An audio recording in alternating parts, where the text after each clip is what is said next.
Good morning students.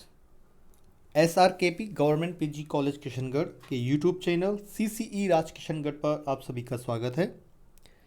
मेरा नाम महेंद्र कुमार वर्मा, सहायक आचार्य व्यावसायिक प्रशासन विभाग। Dear students, BCom part first के स्टूडेंट्स के लिए paper first principle of management प्रबंध के सिद्धांत में जो हमारा वीडियो लेक्चर की सीरीज जो चल रही थी, जो टॉपिक हम अध्ययन कर रहे थे वो थी अभिप्रेरणा यानी कि मोटिवेशन। तो हमारे पिछले दो वीडियो में हमने अभिप्रेरणा का अर्थ, परिभाषा, विशेषताएं और दूसरे वीडियो लेक्चर में अभिप्रेरणा के महत्व पर डिस्कस किया था। आज के इस वीडियो लेक्चर में हम अभिप्रेरणा के उद्देश्य और अभिप्रेरणा के सिद्धांत के ऊपर डिस्कस करेंगे। तो अभिप्रेरणा के जो उद्देश्य हैं वो कौन कौन से होते हैं, यानी किन उद्देश्यों को ध्यान में रखकर कोई भी कंपनी या कोई फर्म अभिप्रेरणा की प्रक्रिया को अपनाती है। तो अभिप्रेरणा देने का मूल उद्देश्य व्यक्तियों को कार्य करने के लिए प्रेरित करना होता है। इसके अतिरिक्त भी कुछ उद्देश्य हैं, जैसे कि कर्मचारियों को कार्य करने के लिए प्रेरित करना। दूसरा उद्देश्य है कर्मचारियों का सहयोग प्राप्त करना, यानी कि जो लक्ष्य हैं संस्था के उनको प्राप्त करने के लिए सहयोग प्राप्त करना। थर्ड जो उद्देश्य है वो है कर्मचारियों की आवश्यकताओं की संतुष्टि करना, यानी कि जो भी कर्मचारियों की आवश्यकताएं हैं जिसमें शारीरिक, मानसिक और वित्तीय जो उसकी आवश्यकताएं हैं उनको संतुष्ट करना।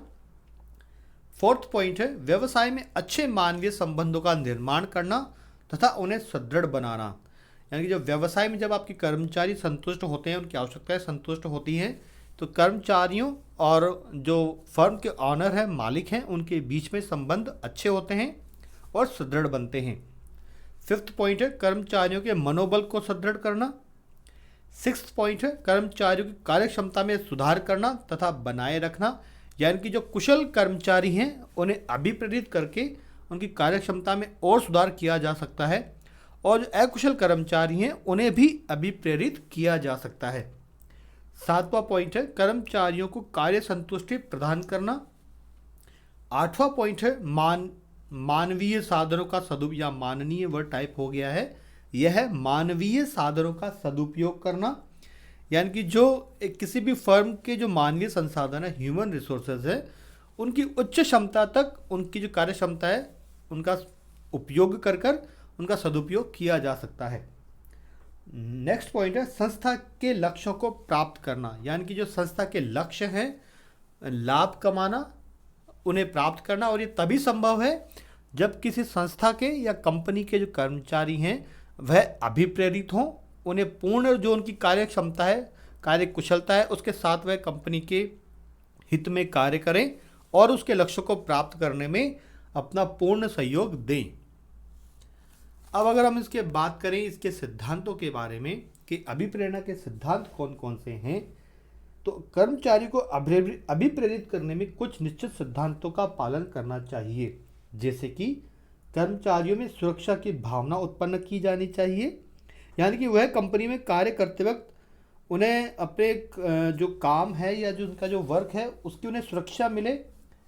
दूसरा है कर्मचारियों को उनकी उपलब्धियों से अवगत करवाना चाहिए, यानी कि उन्होंने क्या अचीव, जो उन्हें टारगेट उन्हें दिए गए थे, क्या उन्होंने उसको अचीव किया है, और अगर तय समय में अगर उन्होंने अपने टारगेट अचीव किए हैं, उन्हें हासिल किया है, तो उन्हें और अभिप्रेरित करके उन्हें जो लाभ दिए जाने हैं वह भी समय पर उपलब्ध करवाना। थर्ड पॉइंट है उनके कार्यों के लिए उनकी प्रशंसा करनी चाहिए तथा उन्हें मान्यता देनी चाहिए, यानी कि एप्रिशिएशन। हर व्यक्ति एप्रिशिएशन की जो उसकी प्रवृत्ति है, एप्रिशिएशन चाहता है कि अगर उसने अच्छा कार्य किया है तो उसके मन में ये इच्छा होती है कि जो मैनेजमेंट है या जो मालिक है उसके कार्य की उसकी प्रशंसा करे। फोर्थ पॉइंट है कर्मचारियों में संस्था के प्रति आत्मीयता का भाव उत्पन्न करना चाहिए। फिफ्थ पॉइंट है कर्मचारियों को उन्नति एवं विकास का अवसर देना चाहिए, यानी कि जो कुशल श्रमिक हैं, जो कुशल कर्मचारी हैं, उन्हें अभिप्रेरित हम उसे मैनेजमेंट में भागीदारी देकर उनके सुझावों को, उनके मान्यताओं को मानकर भी हम उन्हें अभिप्रेरित कर सकते हैं। सिक्स्थ पॉइंट है कर्मचारियों का कुशल नेतृत्व प्रदान करना चाहिए। सेवंथ पॉइंट है कर्मचारियों के साथ मानवीय व्यवहार। सबसे जो इम्पोर्टेंट बात है वो है मानवीय व्यवहार।